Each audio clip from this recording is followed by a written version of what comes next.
Agape of North Alabama has been around since 1969.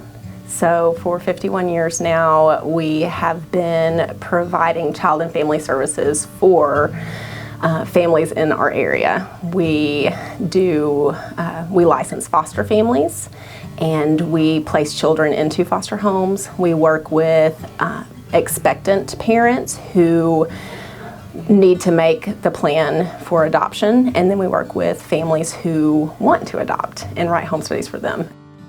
When a mom or a mom and dad come to us and they want to make an adoption plan for their child, a lot of times, most of the time, it's because they love this child so much and they know that they don't have the capacity to care for the child the way that they need to. And so in that love for that child, they are looking for a family who is going to love that child the way that they would if they were able to care for that child. It is a really selfless thing that these mothers do, and unless you've been in the room with them while they're signing papers, you don't really understand the mental distress that it causes them and how much they love their children. We look for adoptive families who have a really strong marriage, really strong commitment to each other and to their family. We look for a family who is really connected with their community and their church and their faith, so that we know when things get hard, as things tend to do when you're a parent, they have a community of believers around them to encourage them or to give them support or to help them when they are having a hard time. We look for them to have a really strong faith because we want the children that they bring into their home to be exposed and to have the heritage of that faith as they grow in that home. We got a call from the hospital about a baby who was in the NICU who we needed to find an adoptive family for, and she had some severe medical issues happening, and it was going to take a very special adoptive family to commit to caring for this child and loving this child as for the rest of her life, as long as that would be. And they weren't sure how long she would live. They weren't sure if she would ever swallow, if she would ever talk or sit up. And so we got that call from the hospital. We knew we needed to find a really special family, and so we started making phone calls trying to find a family. I'm Candy. I grew up here in McCalla, and I've lived here pretty much all my life. I'm Adam Travis. I grew up here in McCalla. We've always been a close family. We go to Church of the Highlands now. I grew up in Flint Hill Baptist Church and went to school there, and that's where we took the kids for most of their lives. And we just was a happy-go-lucky family, like to travel. Disney World's our favorite place to go, beach, dogs. When I first met the family, the Travis family, and I spoke to them a little while about their hopes and their dreams and what they wanted for this child and for their new daughter that they were bringing into their home, I was really excited for them to meet Ella, and I remember them going in to the NICU to meet her for the first time, and when they came out, how in love they already seemed with her, and the tears in Candy's eyes when she talked about her and their plans that they had for her to, even from the plans they made for making sure she could swallow all the way through the night, they were already getting ready their resources and their people who could help, and the different things that they could buy to assist her in that. And it seemed like love at first sight. It seemed like they loved her the moment they saw her, and they were ready. They were ready to take on the joys and the challenges that were going to come with a child. The Travis family, they are so special. They are really precious people, so kind, and you can just tell from the first conversation that you have with them how just generous and kind that they are. They are so giving, and they're so selfless. They fell in love with her the minute that they met her, and they do not hesitate to tell people that. So they're a great fit for her. So we had one foster daughter. Funny story with that is when they were going through the list of what you'd be comfortable with and medical issues, this and that, it was like, oh, no, we can't do that, we can't do that. We wouldn't feel comfortable with that. And our first foster daughter, our only foster daughter, had a G-tube, a little feeding tube, and she was a result of, she had a brain injury. And we just did it. I mean, the Lord just sent her to equip us for Ella, because I don't think if we hadn't had her, she was with us for about a month, and she was reunified with her mom, but we learned that we can do this. This isn't so scary, and I just know she was the Lord preparing us for Ella.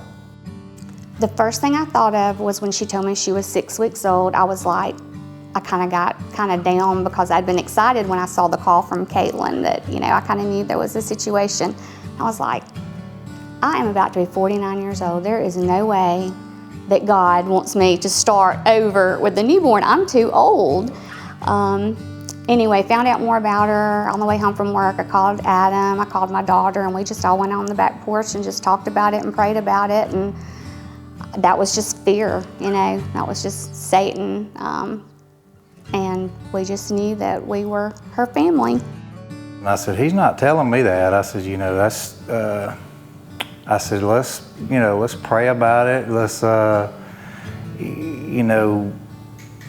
if there's a door there that's supposed to be open, he'll open it up to me, and then I'll see it then.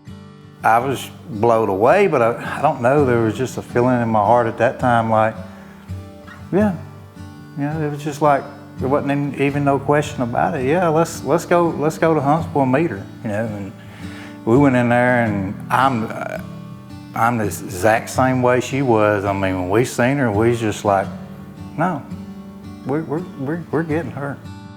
At the time when we were told about her, there was a lot of unknowns. We didn't know what kind of issues she was going to have. I just had a peace that God was leading us to do it. And then when we found out that her middle name was already Faith, what we wanted to give her in honor of our niece that had passed away, I just knew God was in it all the way. When a child enters foster care, they have almost a team of people surrounding them to support them. Foster care is not ideal by any means, but the children are given Medicaid, and so they can go and see doctors and get medical procedures taken care of. They are given a guardian ad litem, and so they have an attorney who's advocating for them in the court system. They have the foster parents get a board payment, which is not a lot, but it also helps offset some of the cost of caring for another child in your home. They get help with daycare, all of these different services. They have access to early intervention and different therapies when a child's in foster care. When a child is adopted, a lot of times, especially if they are adopted not through the foster care system, if it's just a private placement adoption, those same services aren't as readily available for the adoptive family. This is one of the most in-depth cases that we have ever had. Typically, it's very cut and dry, and it moves along pretty easy. We've gone to a lot of extra lengths to make sure that Ella gets what she deserves. Every single thing that appeared to be an obstacle, it worked its way out. Insurance-wise, financial-wise, I just remember getting frustrated at one point, and I remember stopping and thinking, you know what? Why am I worrying about this? God has this. He is going to work it out. If plan A doesn't work, then plan B is what he has, and it's going to be even better.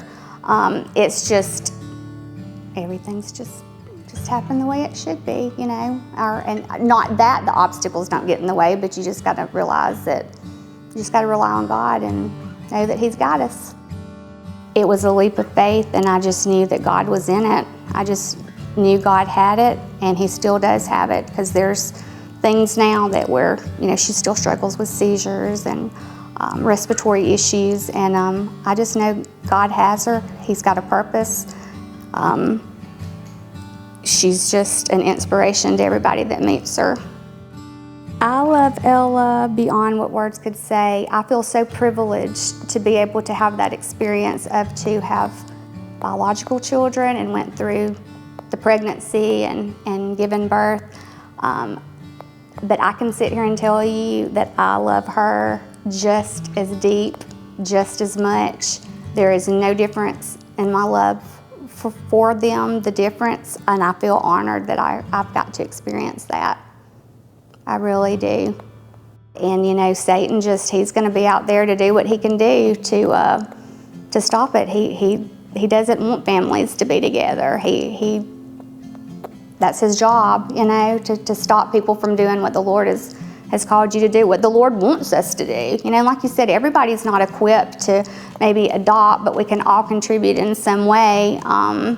But if you feel just a tiny, tiny, tiny inkling of, you know, I'm a mom, I'm a dad, I've still got some to give, you know, do it. Do it. There's so many kids that need a loving home. That's what I want to emphasize. She's been a blessing in my life. And I would tell people that shy away or are scared of taking a special needs baby, it really is not that bad. It really is not. I would say to someone who's getting into foster care or adoption and they're nervous about the special needs, a lot of the special needs that they call off to you aren't that scary. They're really not. It's definitely something to pray about, but I would say don't let fear hold you back, because think what you might be passing up, something really wonderful.